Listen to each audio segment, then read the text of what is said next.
सभी मंत्री और जितने भी पदों पे बैठे हैं सब प्रोपेगेंडा मिनिस्टर हैं, अपने आप को सब पीएम समझते हैं। उत्तर प्रदेश भाजपा सरकार के अब तक किए गए सभी एमओयू की पोल खोल जांच की पुरजोर मांग करते हैं। लगी भाजपा सरकार में लाइन के सिवा कुछ मिला क्या है? कि 14.2 केजी का जो सिलेंडर है वो 10 किलो का कर दिया, 14.2 किलो से हटा करके 10 किलो का सिलेंडर कर दिया। इसका मतलब आपके पास हर सिलेंडर में 4 किलो से ज्यादा पर्याप्त गैस थी जो दूसरे सिलेंडर में भर करके दे सकते थे।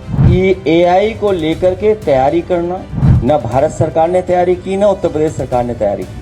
सुना है कि लकड़ी के खाने में स्वादिष्ट और स्वाद ज्यादा आता है। अब वो नाली वाली गैस की बात नहीं कर रहा हूँ मैं, ये तो तैयारी पहले दिन ही हमने कहा था कि कर लो। लगी भाजपा सरकार में लाइन के सिवा कुछ मिला क्या है? गांजा पकड़ा जाता है वो अलग बात है। और सुनने में आया कि जो अपनी फिल्म पॉलिसी है और ओटीटी पॉलिसी जो है, मिर्जापुर के बाद गांजागंज कोई बनने जा रही है सीरीज। भाजपा सरकार में लाइन के सिवा मिला क्या? अब तो इसलिए भी लाइन लग रही है क्योंकि लोग अपना बजट बना के चलते हैं कि महीने के अंत में या महीने के शुरुआत में हम अपना सिलेंडर भरवाएंगे। तो ये जो दिक्कत आने वाली है, जो ये परेशानी आ रही है, इसकी तैयारी भाजपा ने क्या की थी? भाजपा की तैयारी क्या है? केवल इतनी तैयारी थी कि 14.2 केजी का जो सिलेंडर है वो 10 किलो का कर दिया। अगर इतना भी कर दिया है तो पर्याप्त आपको 1.5 गुना संख्या में सिलेंडर बन गए होंगे, क्योंकि आपने 14.2 किलो से हटा करके 10 किलो का सिलेंडर कर दिया। इसका मतलब आपके पास हर सिलेंडर में 4 किलो से ज्यादा पर्याप्त गैस थी जो दूसरे सिलेंडर में भर करके दे सकते थे। उसकी आपने क्या तैयारी की? तैयारी तो कम, लेकिन कोरोना की याद दिला दी। इसलिए मैं कहना चाहता हूं कि भारतीय जनता पार्टी ने लाइन के सिवा कुछ नहीं दिया है। कोई भी इनका फैसला है, हमें आपको सबको लाइन में लगा देते हैं, लेकिन इस बार जनता ने भी मन बना लिया है कि लाइन में लग करके इनका सफाया करने का काम करेंगे। और वही है, इसीलिए पीडीए से घबराए हुए हैं वो लोग। पीडीए का भी फुल फॉर्म नहीं जानते, जो एआई का फुल फॉर्म नहीं जानते हैं वो पीडीए को क्या समझेंगे? पीडीए का दुख दर्द क्या समझेंगे? उन्हें जो अपमानित होना पड़ रहा वो क्या समझेंगे? उनकी परेशानी क्या समझेंगे? जितनी पीड़ा बढ़ेगी उतना ही पीडीए बढ़ता चला जाएगा। इसलिए पीडीए के लोगों को सम्मान दिलाने के लिए हम समाजवादी लोग पीडीए के लोगों को जोड़ करके आगे बढ़ने जा रहे हैं। गांजा पकड़ा जाता है वो अलग बात है। और सुनने में आया कि जो अपनी फिल्म पॉलिसी है और ओटीटी पॉलिसी जो है, उसके तहत मिर्जापुर के बाद गांजागंज कोई बनने जा रही है सीरीज। और एक बाबा तो कह रहे थे कि भाई वो गैस से खाने में दम नहीं आती है, तो बाबा की बात बाबा जाने। तो अगर ये बात बहराइच की है तो बहराइच से लगा हुआ लखीमपुर है। तेंदुए ने बच्ची को मार डाला, घर में घुसकर उठा ले गया और 200 मीटर दूर छोड़ी बॉडी। ये कोई पहली घटना नहीं हुई है। आपको और हम सबको जानकारी है, विधानसभा रहा हो, लोकसभा रही हो या प्रेस कॉन्फ्रेंस रही हो या उन परिवारों को बुला करके यहां आपके सामने उनको मदद करने की बात रही हो, बड़े पैमाने पे जंगल से जानवर आकर के गरीबों पे हमला कर रहे हैं।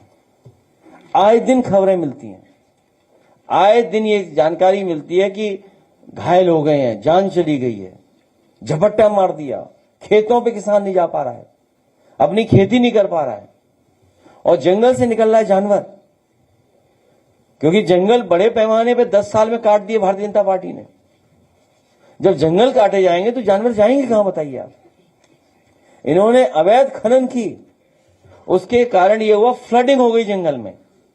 जो पानी की दिशा जो होती थी, नेचुरल जो फ्लो था पानी का, इनकी इलीगल माइनिंग की वजह से नेचुरल फ्लो रुक गया या बदल गया। उसकी वजह से जो टीले होते थे, ऊंची जगह होती थी, जहां जानवर रुकता था, छिपता था, वो जगह भी खत्म हो गई। बताइए आप,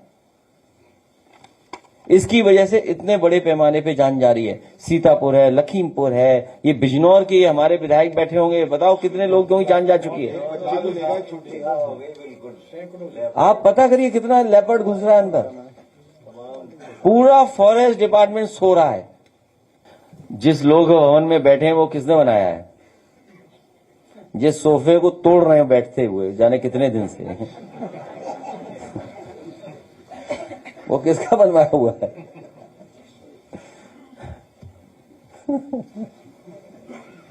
आप बताओ ना। तो देखिए, उनकी बातों में मत आओ, वो योगी नहीं है, पहले तो ये समझ लो आप। और वो कुछ भी बोल सकते हैं, क्योंकि चली चला की बेला है, बहुत परेशानी में है। सबसे बड़ा माफिया कौन था 2017 से पहले?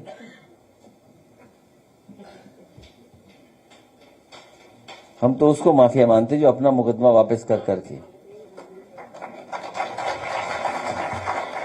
जिस तरीके से पूरे प्रदेश में भारतीय जनता पार्टी ने जनता को लाइन में लगा दिया है, गैस की किल्लत है, उसी तरीके से हर शहर जाम से परेशान है। आप जानकारी कर लो, पिछले 10 साल में पैसा जरूर खर्च किया होगा अपनी जेब भरने के लिए, लेकिन कहीं भी शहरों को जाम मुक्ति नहीं कर पाए। चाहे वो प्रयागराज हो, जहां 50,000 करोड़ से ज्यादा पैसा खर्च हुआ है, बनारस है जहां 1 लाख करोड़ पैसा खर्च हुआ है, इलाहाबाद इलाहाबाद का तो मैं बोल ही चुका हूं, आपका आगरा जो है, मथुरा है, और लखनऊ राजधानी स्मार्ट सिटी है। और ये ग्रीन कॉरिडोर जो बन रहा है, ये 7,000 करोड़ का बन रहा है, और इसकी डिजाइन गड़बड़ है। इतने ही पैसे में सड़क 6 लेन 8 लेन बन सकती थी, लेकिन डिजाइन करने वाला ही कोई बीजेपी का आदमी है लगता है। जिसने ये ग्रीन कॉरिडोर डिजाइन किया है वो कोई ना कोई भारतीय जनता पार्टी का ही व्यक्ति है, जिसने डिजाइन किया और डिजाइन को गुड़ गोबर कर दिया। अरे गुड़ गोबर क्या होता है? देखिए, ऐसा है, आपको क्यों ऐसा बोलना, जैसे ही मुझे पता लगा गैस का, और जब मैंने पहला स्टेटमेंट दिया था, अगर आपको याद हो, मैंने ये कहा था कंडे, लकड़ी, अंगीठी तैयार कर लो। आप लोगों ने मेरा कहना नहीं माना। हम तो अपने घर में मिट्टी के 2 चूल्हे मंगवा लिए हैं, क्योंकि गैस तो सबको दिक्कत आएगी ना भाई। हम थोड़ी, हमें भी दिक्कत आएगी, आपको भी दिक्कत आएगी। तो हमने तो अपने यहां लकड़ी से, कोयले से खाना बनाने का इंतजाम कर लिया है। अगर 1-2 महीना, 3 महीना और दिक्कत रही तो हम सबको इसी तरीके से खाना बनाना पड़ेगा। उसमें छात्रों, कारोबारियों, व्यापारियों, सबसे बड़ी दिक्कत तो छात्रों के साथ तो है ही है, गरीब के साथ है। और जो डेली काम अपना करते थे, ठेले पे कोई चाट बेचता था, कोई कुछ और कारोबार करता था, कुछ मोमोज बेचते थे, मैगी बेचते थे, नूडल्स बनाते थे। अब बताइए, गैस पे ही भरोसा नहीं, एक कचौड़ी, एक समोसा, गैस पे नहीं भरोसा, तो दिक्कत आई कि नहीं आई हम सबको? तो एक एक करके सबको परेशानी आएगी। और ब्लैक में कितना बिक रहा है बताइए, बदनाम करने के लिए वो पकड़ लिया, एक हमारे उस पर आरोप लगा दिया, बीजेपी ने करवाया ये सब। मलियाबाद में समाजवादी पार्टी बदनाम हो जाए इसलिए, इन पे गैस नहीं, सिलेंडर नहीं, कुछ भी नहीं इनके पास, और कोई तैयारी नहीं करी, और ढूंढ रहे टैलेंट और टेक्नोलॉजी। बताइए, यहां गैस की जरूरत है, वो कह रहे टैलेंट और टेक्नोलॉजी। इसलिए इनसे सावधान रहिए, भारतीय जनता पार्टी के लोगों से, और इन्हें हटाइए, हम सब लोग मिलकर के हटाएंगे।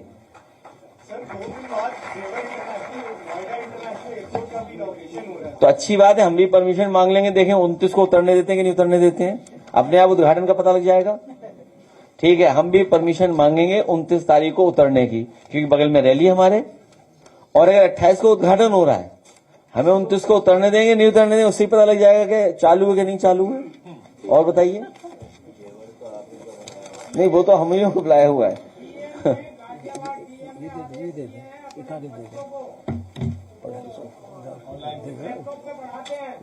तो उससे कहो लैपटॉप भी तो बांट दे। भारत ने एक बहुत अच्छा मौका खोया है जब भारत दुनिया में अपना स्थान बना सकता था। भारत बहुत बड़ा देश है और जिन्होंने कभी ये सपना देखा था कि हम विश्व गुरु हैं, उन्होंने सबसे महत्वपूर्ण मौका खोया है। और अगर युद्ध को वो रोकने में कामयाब हो जाते तो शायद हम सब और पूरी दुनिया उन्हें विश्व गुरु मान जाती। लेकिन सबसे बड़ा मौका भारत ने खोया है, क्योंकि भारत की आर्थिक और जो हमारी इकोनॉमिक पॉलिसी का हिस्सा रहा है कि हमने बहुत बड़े पैमाने पे दोनों देशों से व्यापार बड़े पैमाने पे किया है। और जो डिप्लोमेसी चलती है, जियोपॉलिटिक्स होती है, वो व्यापार के साथ ही चलती है। तो अगर ये किसी ने मौका खोया है तो भारतीय जनता पार्टी की वजह से ये भारत ने मौका खो दिया, जबकि दुनिया में भारत को विश्व गुरु माना जाता।